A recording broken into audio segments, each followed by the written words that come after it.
ಇವತ್ತ 300 ಅಡಿ ತೆಗೆದ್ರು ನೀರು ಬರ್ಲಾರ್ದಂಗ ನಾವೇನದೀವಲ್ಲ, 300 ಅಡಿ ತೆಗೆದ್ರು ಸಹಿತ ನೀರು ಬರ್ಲಾರ್ದಂತ ಟೈಮ್ದೊಳಗೆ ಇದೀವಿ ಅಂತಂದ್ರೆ 3 ಅಡಿ ತೆಗೆದು 4 ಗಿಡ ನೆಟ್ಟಿದ್ರೆ 300 ಅಡಿ ತೆಳಗ್ ಹೋಗುವಂತ ಅವಶ್ಯಕತೆನೇ ಬರ್ತಿರ್ಲಿಲ್ಲ ಅನ್ನುವಂತ ಭಾವನೆ ಯಾರಿಗೂ ತಿಳಿತಾನೇ ಇಲ್ಲ.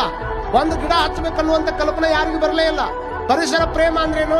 ಪರಿಸರ ದಿನಾಚರಣೆ ದಿವಸ ಹೋಗುದು, ಪರಿಸರ ದಿನಾಚರಣೆ ದಿವಸ ಹೋಗಿ ಯಾರ ಗುಂಡಿ ತೋಡವ್ರು, ಯಾರ ಅದಕ್ಕೆ ಬಕೆಟ್ ಹಿಡ್ಕೊಂಡು ನಿಂದ್ರವ್ರು, ಯಾರ ಶೆಲ್ಕಿಲಿ ಮಣ್ಣು ಹರಕ ತೆಗೆಯವ್ರು, ಇವ್ರು ಎಲ್ಲಿಂದ ಬಂದು ಒಂದು ಅದ್ರಾಗೆ ಗಿಡಕ್ಕೆ ಮತ್ತೆ ಮಣ್ಣು ಕೈಗೆ ಹತ್ತಲಾರ್ದಂಗ ಆ ಗಿಡ ಅದ್ರೊಳಗೆ ಇಟ್ಟು ಅದ ನೀರ ಅದಕ್ಕೆ ಸುರಿ ಒಂದು ಸೆಲ್ಫಿ ಹೊಡ್ಕೊಂಡ್ರೆ, ಕ್ಲಿಕ್ ಮಾಡ್ಕೊಂಡ್ರೆ, ಹಾಕೊಂಡ್ರೆ ಹೊಂಟ್ರೆ ಪರಿಸರ ದಿನಾಚರಣೆಗೆ ಜೈ. ಮುಂದೆ ಹೊಳ್ಳಿ ಅದ ಕಣ್ಣು ಮುಂದೆ ಎಮ್ಮೆ ತಿಂದು ಹೋದ್ರು ನಮಗೇನು ಸಂಬಂಧ? ಮತ್ತೆ ಹೊಳ್ಳಿ 1 ವರ್ಷ ಬಿಟ್ರೆ ಅದಕ್ಕೆ ಕಲಿ ಕಾಣೋದು. ವಿಚಾರ ಮಾಡ್ಕೊಡ್ರಿ. ಇವತ್ತ 16 ಪಾಯಿಂಟ್ ಇಟ್ಕೊಂಡು ಮನ್ಯಾಗ ಎಸಿ ಹಚ್ಕೊಂಡು ಕುಂದ್ರಾಕತ್ತೀವಲ್ಲ, 2 ದಿವಸ ಎಸಿ ಹಚ್ಕೊಂಡು ಕುಂದ್ರವ್ರಿದೀವಿ ನಾವು. 2 ದಿವಸ ಎಸಿ ಹಚ್ಕೊಂಡು ಕುಂದ್ರವ್ರಿದೀವಿ.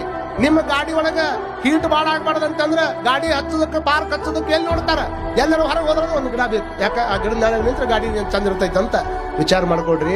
ನಿಮ್ಮ ಗಾಡಿ ನೆಳ್ಳಾಗ ನಿಲ್ಬೇಕಂತ ಬರೀ ಗಿಡ ನೋಡೋದು ಅಷ್ಟ ಆಗಬಾರದು. ನಮ್ಮ ಗಾಡಿ ನಿಲ್ಲೋದಕ್ಕೆ ಒಂದು ಗಿಡ ಬೇಕನ್ನುವಂಥದ್ದು ಎಷ್ಟು ಮುಖ್ಯ ಐತಲ್ಲ, ಹಂಗ ನಮ್ಮ ಮನಿ ಒಳಗ, ನಮ್ಮ ಮನಿ ಮುಂದೆ ಜಾಗ ಇರಲಿಲ್ಲ ಅಂತಂದ್ರೆ ನನ್ನ ಜೀವಿತಾವಧಿ ಒಳಗ ನನ್ನ ಯಾವ್ದು ಸಾಯುತನ ಬದುಕಿಸೋದಕ್ಕತ್ತದ ಆ ಬದುಕಿಸುವಂತ ಗಿಡಕ್ಕೆ ನಾನೊಂದಿಷ್ಟು ಪ್ರಾಣ ಕೊಡ್ಬೇಕಂತ ಇರುವಂತ ಜೀವನದೊಳಗೆ ಒಂದು 10 ಗಿಡನ ಹಚ್ಚಿ ಸಾಯುವಂತ ಪ್ರಯತ್ನವನ್ನ ನಾವೆಲ್ಲರೂ ಮಾಡಿದ್ರೆ ಪ್ರಕೃತಿಯ ಸೌಂದರ್ಯ ಹೆಚ್ಚಕೈತೆ.